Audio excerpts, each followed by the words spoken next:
Il est là, le petit Marcel. Voilà, on va revenir sur son arrivée, puisqu'il n'a pas encore officiellement été présenté par le club, bien qu'il y ait une petite vidéo qui a été postée sur les réseaux. Bon, c'était pas grand-chose.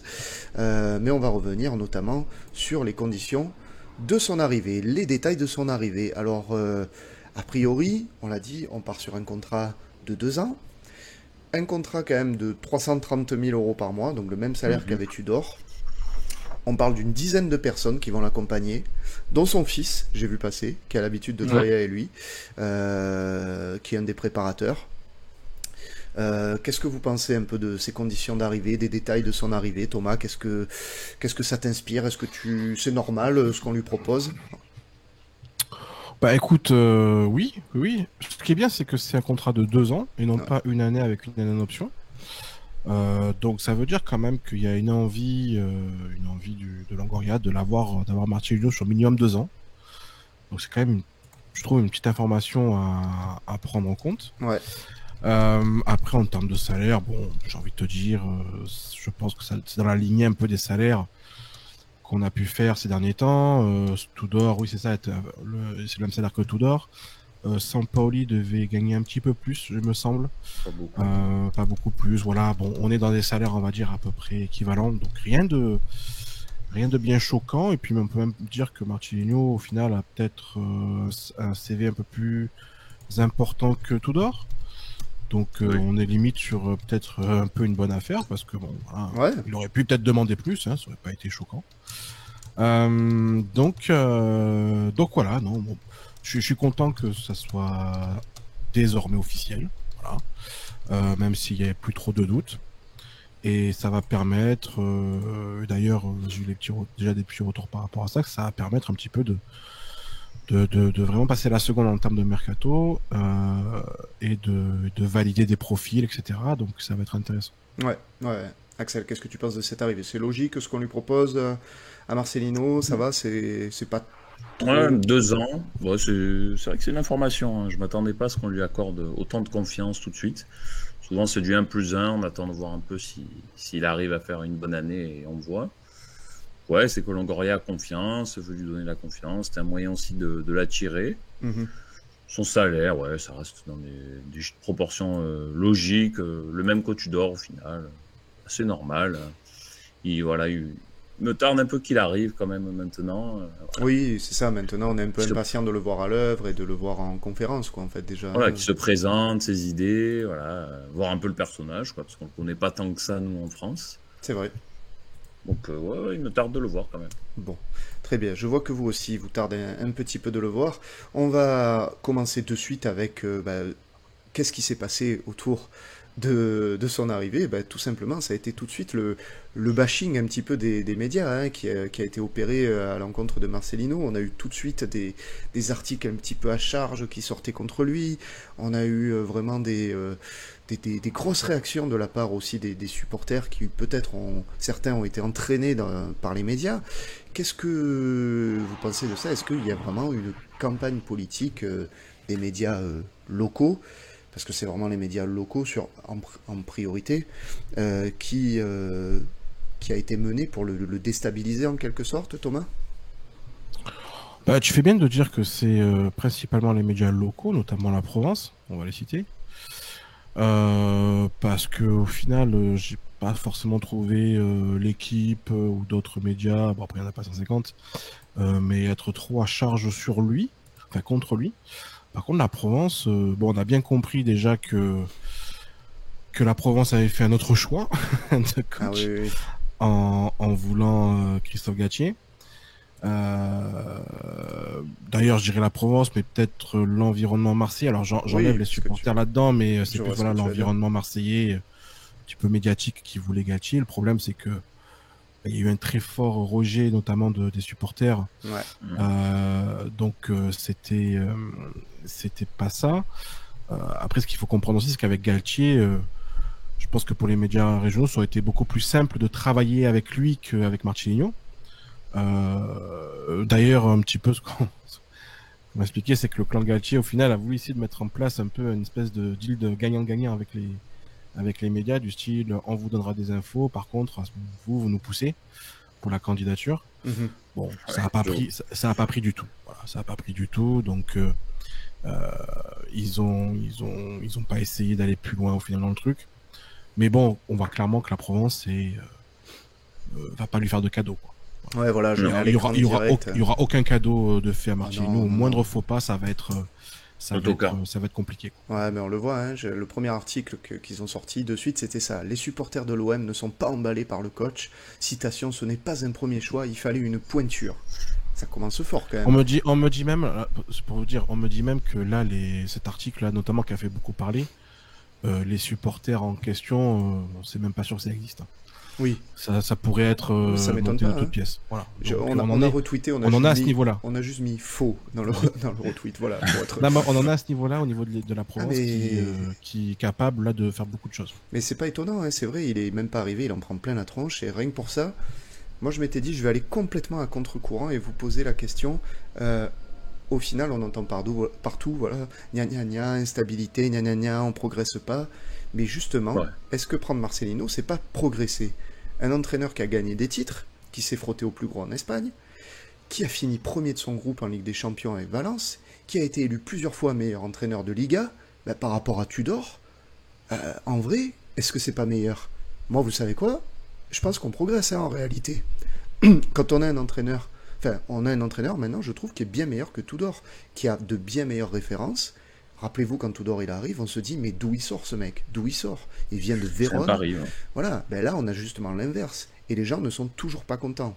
Il faut quoi, en fait? Guardiola, désolé, mais avec Marcelino, on progresse. Cette campagne médiatique contre lui, elle démontre simplement que l'OM a des ennemis plus proches que ceux que l'on croit.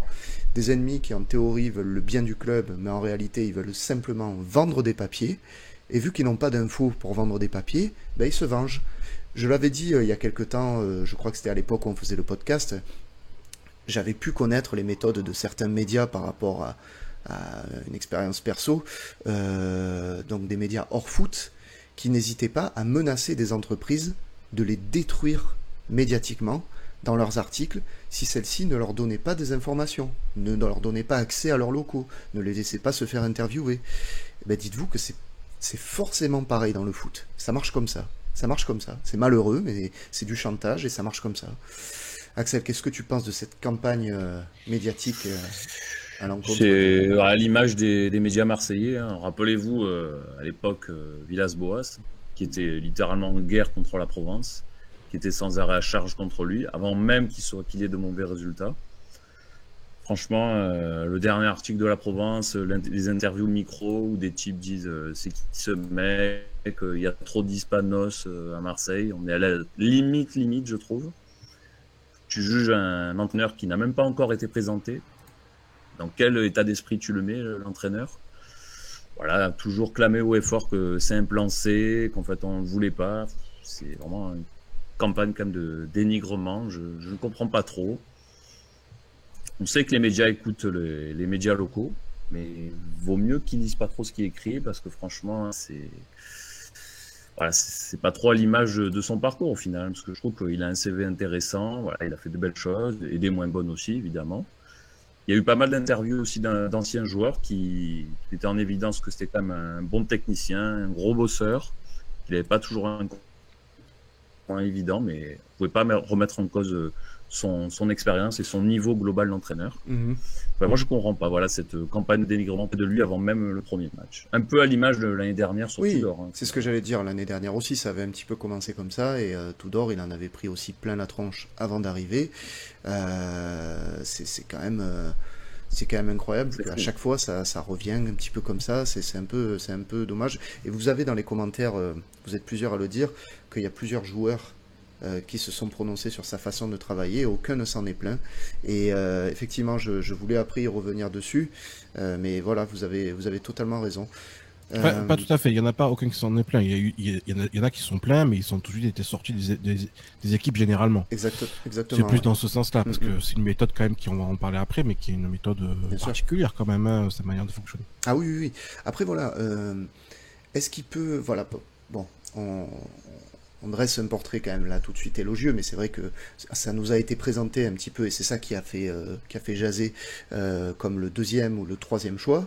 Marcelino, voire plus. Et aussi, il a cette fameuse étiquette du copain de Longoria. Voilà, le pote de Longoria. Est-ce que pour vous, il peut arriver à s'extraire un petit peu de cette image-là, à se sortir de cette fenêtre où on l'enferme et on lui dit, voilà, tu es catégorisé comme le pote à Longoria, c'est comme ça que tu as eu le poste, et du coup, il va falloir faire tes preuves. Et qu'est-ce que vous pensez de ça? Est-ce qu'il peut se sortir de cette image, Axel? C'est sûr qu'il arrive avec cette image, ça va lui coller à la peau un petit moment.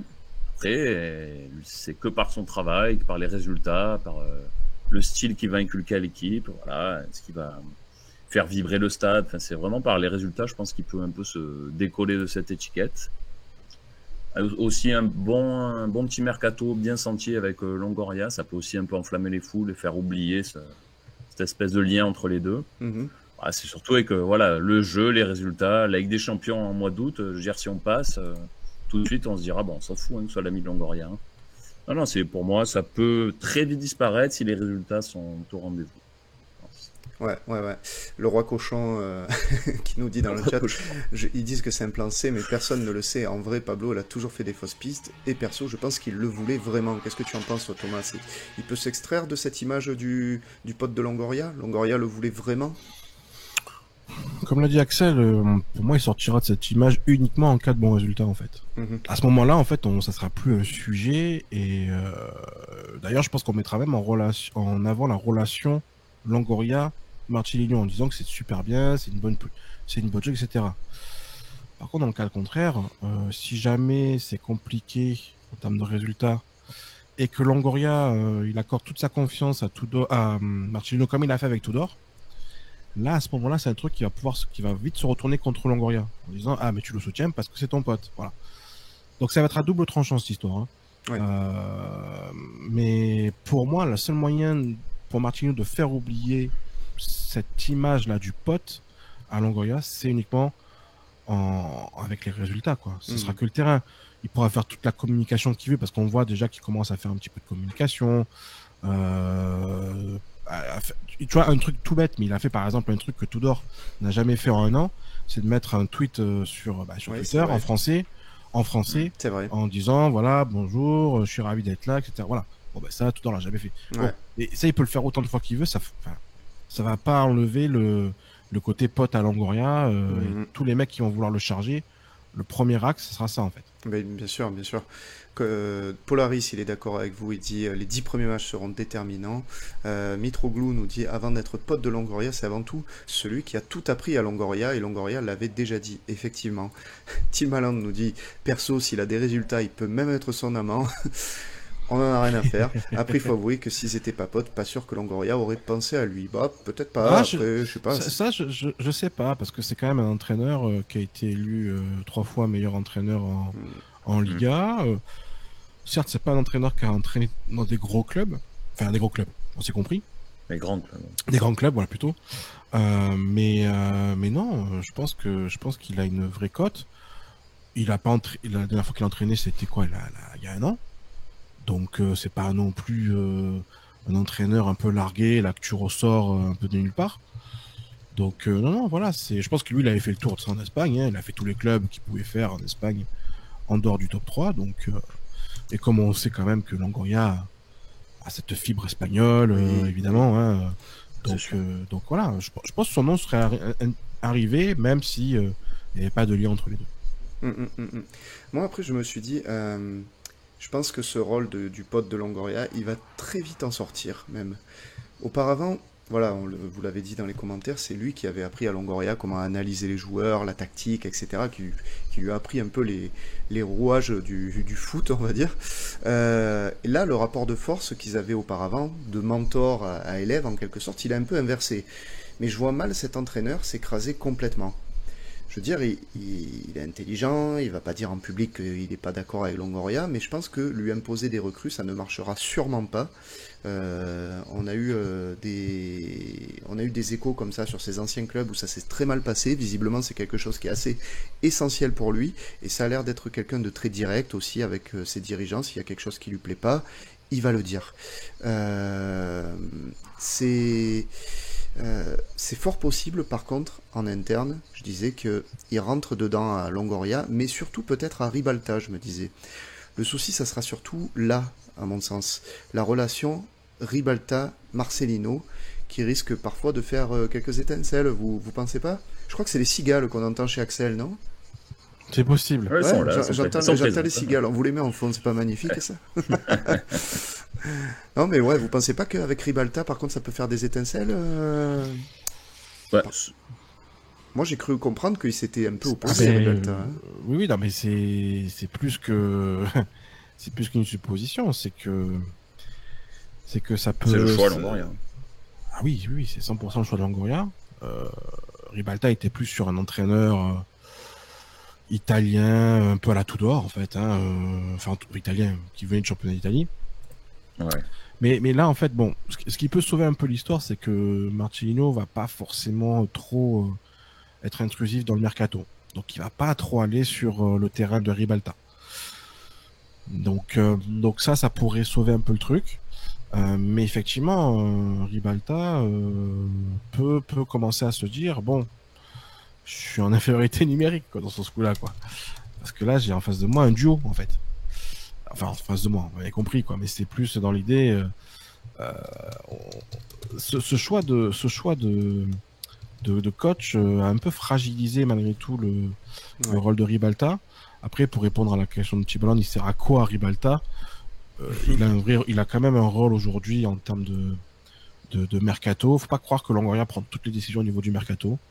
Non. Il y a Ribalta, limite, on propose beaucoup de noms. Moi, c'est les retours aussi que j'ai un petit peu de différentes sources, c'est qu'au final, Ribalta et Longoria font un travail ensemble. Ils envoient beaucoup de pistes, ils envoient beaucoup de demandes d'informations, etc. Et les deux autant, hein. Donc c'est plus même. Même on me dit c'est un peu plus Ribalta que Longoria. Donc voilà, il a un vrai rôle à jouer dans le club. Il a un vrai rôle à jouer dans le club. Numéro 9 nous dit, n'écoutez pas les journalistes qui disent que son jeu est efficace mais pas flamboyant, c'est faux.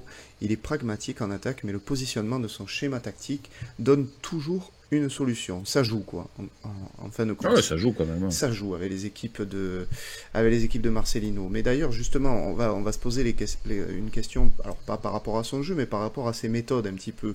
Est-ce que sa méthode, elle est compatible avec l'Olympique de Marseille? Il a une méthode assez stricte, il paraît, Marcelino. On a parlé la dernière fois du fait qu'il surveillait le poids des joueurs, etc., la masse graisseuse, il leur donnait des régimes alimentaires. Est-ce que sa méthode stricte, c'est compatible avec l'OM après ce qui s'est passé avec Igor Tudor? Thomas, qu'est-ce que tu en penses? Bah, ce qui est sûr, c'est que là, on va avoir un coach, comment dire?